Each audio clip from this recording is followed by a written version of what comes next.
What's up guys, welcome back to my tech corner. In today's video, I'll be reviewing the Gigabyte ultra-wide 3440x1440 curved gaming monitor. So let's get right into it. But before we start this video, I would like to give a huge thank you to all of my subscribers that helped me reach 500 subs. We're slowly climbing and I really appreciate each and every one of you that sticks around and watches my videos. Thanks guys.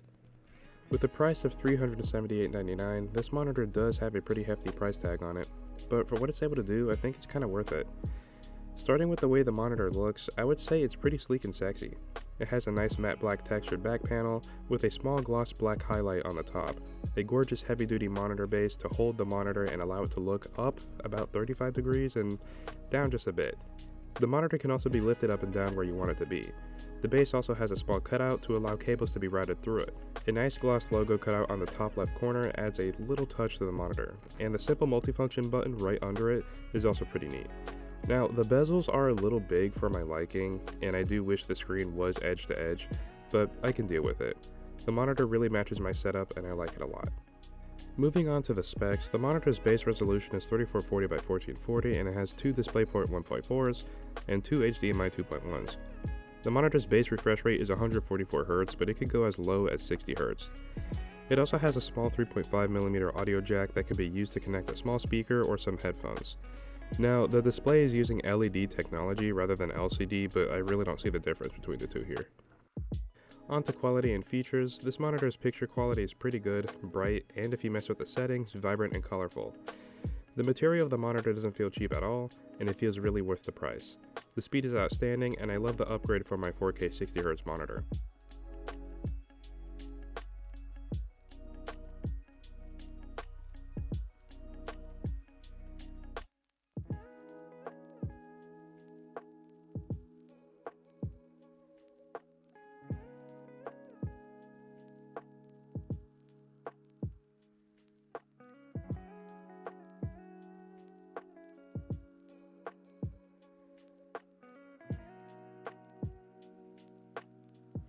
I like the fact that this monitor has so many settings. It's like they want you to adjust it and they want you to make it what you want it to be.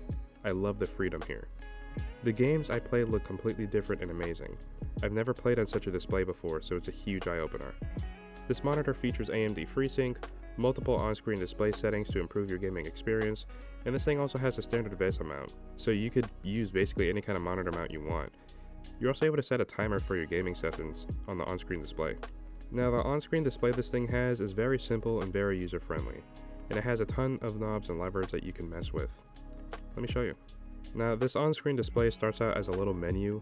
Checking out the crosshairs tab, it has an option to enable 4 different kinds of crosshairs for your different situations you might be having while you're gaming. They're all green and they're each unique from each other. If you were to go to the settings tab, you'll see multiple different settings you can mess with, ranging from gaming down to simply resetting the settings. In the gaming tab, you can find different things to enhance your gaming experience, such as aim stabilization, black equalizer, super resolution, etc.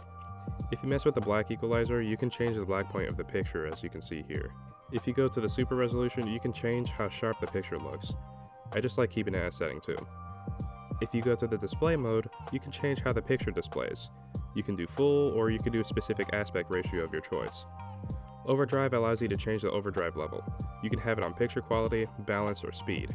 I just keep it on quality. And FreeSync Premium, which, because I have an AMD GPU, I have enabled. The Picture Settings tab allows you to mess with the quality and look of the picture.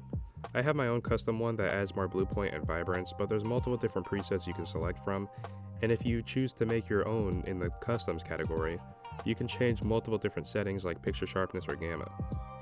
Moving to the Display tab, this allows you to change the input the monitor gets its data from. Right now, I'm just using DisplayPort number 2. There's also RGB range and overscan, but my computer controls that, hence why the settings are disabled. There's also picture-in-picture and picture-by-picture settings, which allows you to have 2 different display inputs at once, either in a window or on split screen. Going to the System Settings tab, this allows you to change the audio settings for the little speaker in the back of the monitor. The on-screen display settings allows you to mess with the on-screen display. You can make it so that it displays the current time, adjust the transparency, and lock the on-screen display to a location on the screen. The quick switch settings allows you to mess with the little quick functions on the little multifunction button on the back of the monitor. You can make it so that when you press it up, It could bring options for a black equalizer, and etc. Then the other settings allows you to mess with the resolution notifications, the input auto switch, and the auto power off switch. And you can also change the type of DisplayPort version the DisplayPort uses. I am just keeping it on 1.4. The language tab allows you to change the language on the on-screen display. The Save Settings tab allows you to save the preset settings just in case you want different picture quality for different games and videos.